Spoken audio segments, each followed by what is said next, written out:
নবী বলছেন ফাতেমা তুমি যদি জিদ না করতে, মা তুমি যদি আরো তাড়াতাড়ি না করতে, তাহলে আমি সিজদাতে থেকেই যেতাম, আল্লাহকে রাজি করে আমার উম্মতকে আমি পার করে নিতাম, আজকে জাহান্নামে কাউকে যেতে দিতাম না।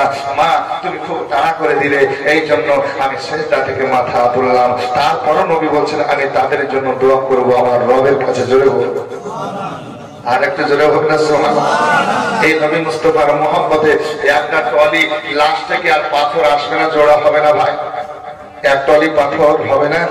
একটু দেখুন না ভাই, অনেক ভাই আছে আল্লাহ অর্থ দিয়েছে, টাকা দিয়েছে, পয়সা দিয়েছে, সুবহানাল্লাহ সুবহানাল্লাহ।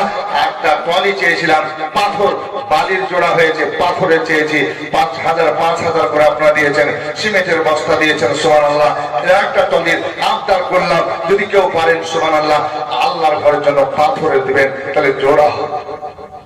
সোহেল রানা 3 বস্তা সিমেন্ট, সোহেল রানা 3 বস্তা সিমেন্ট, বেনামি 500 টাকা, বেনামিতে 500, 2 বস্তা সিমেন্ট, আব্দুল বাড়ি 2 বস্তা সিমেন্ট, 300 টাকা, নূর জাহান 300 টাকা, 1000 টাকা, সেন্টু মেম্বার 1000 টাকা, আব্দুল এসারুল 2 বস্তা সিমেন্ট, আব্দুল এসারুল 2 বস্তা সিমেন্ট, ভাইয়ের নামে 500 টাকা, সাবিরুল ভাইয়ের নামে 500 টাকা, 2 বস্তা